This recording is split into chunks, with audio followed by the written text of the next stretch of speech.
Assalamualaikum warahmatullahi wabarakatuh. Perkenalkan, nama saya Devi Novitasari Anggraini dengan NIM A1D1244016.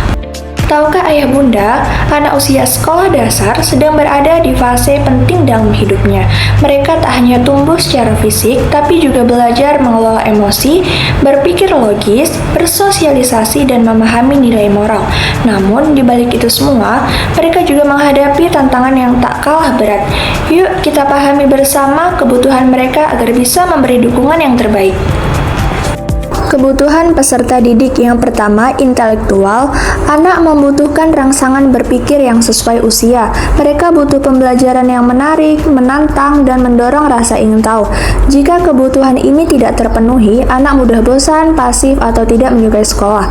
Yang kedua, emosional. Anak butuh merasa dicintai, aman, dan dihargai. Penghargaan ini datang dari guru, teman, maupun orang tua. Ketika anak tidak mendapat dukungan emosional, mereka bisa menarik diri, cemas, bahkan sulit fokus belajar. Yang ketiga, sosial. Mereka ingin diterima oleh teman dan lingkungan sekitar. Anak belajar bersosialisasi, berbagi, bekerja sama, dan menyelesaikan konflik. Jika kebutuhan ini terganggu, anak bisa merasa kesepian, takut bersuara, atau mudah mengalami konflik dengan teman. Yang keempat, fisik. Anak memerlukan lingkungan fisik yang aman, bersih, dan sehat untuk menunjang pembelajaran. Termasuk di dalamnya adalah tempat duduk yang nyaman, ruang kelas yang rapi, hingga makanan bergizi. Yang kelima, yaitu moral dan spiritual. Anak usia sekolah dasar mulai membedakan mana yang baik dan buruk. Mereka perlu arahan, nilai, dan teladan yang baik dari guru dan orang tua. Tanpa arahan ini, anak bisa kehilangan arah dalam membentuk sikap dan kebiasaan. Yang keenam, yaitu ada pengakuan dan kasih sayang. Anak butuh diakui kelebihannya walau kecil sekalipun. Pengakuan memberikan mereka rasa percaya diri dan semangat untuk berkembang. Mereka juga memerlukan perhatian dan kasih sayang, bukan hanya hukuman atau tuntutan. Sikap hangat dari orang tua dan guru membuat mereka merasa aman. 7. Kemandirian. Anak perlu diberi kesempatan untuk mandiri, mengambil keputusan kecil, bertanggung jawab atas tugasnya, dan belajar dari kesalahan. 8. Menyalurkan perasaan. Anak butuh tempat curhat atau media untuk mengekspresikan pikiran dan perasaannya. Disinilah peran guru bimbingan dan konseling atau orang tua sangat penting. Tantangan peserta didik yang pertama, rendahnya motivasi belajar.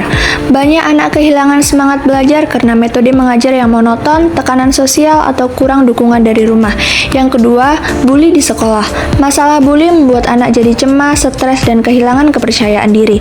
Ini bukan cuma soal fisik, tapi juga luka psikologis yang dalam. Yang ketiga, ada tekanan ekonomi keluarga. Anak dari keluarga kurang mampu sering minder, kurang motivasi, atau bahkan putus sekolah. Mereka butuh dukungan emosional dan akses pendidikan yang adil. Yang keempat, kurangnya fasilitas inklusi. Anak dengan kebutuhan khusus seringkali belum mendapat perlakuan yang setara. Kurangnya pemahaman dari guru dan teman bisa menciptakan kesenjangan sosial. Yang kelima, minimnya dukungan orang tua. Beberapa orang tua belum memahami peran penting mereka dalam mendukung pendidikan anak. Padahal, kehadiran dan perhatian orang tua sangat mempengaruhi perkembangan anak. Perkembangan fisik. Secara fisik, anak mengalami pertumbuhan tinggi dan berat badan yang pesat. Motorik kasar seperti berlari dan melompat meningkat. Begitu juga dengan motorik halus seperti menulis dan menggambar.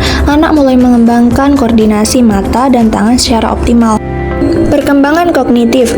Menurut teori Piaget, anak usia ini memasuki tahap operasional konkret. Mereka mulai berpikir logis, memahami konsep sebab akibat, dan belajar memecahkan masalah. Mereka bisa mengklasifikasi objek dan memahami simbol-simbol abstrak. Perkembangan emosi dan sosial. Anak belajar mengelola emosi, memahami perasaan orang lain, dan membangun empati. Mereka mulai menunjukkan rasa malu, bangga, dan belajar berinteraksi secara sehat dengan teman sebayanya. Perkembangan moral.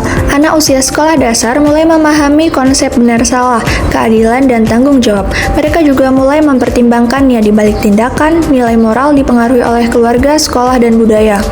Mendampingi anak bukan sekedar memastikan mereka rajin belajar. Lebih dari itu, anak butuh kasih sayang, pengakuan, bimbingan moral, dan ruang untuk tumbuh jadi diri sendiri. Mari kita hadir, memahami setiap aspek tumbuh kembang mereka, dan jadi bagian dari masa depan mereka yang lebih cerah.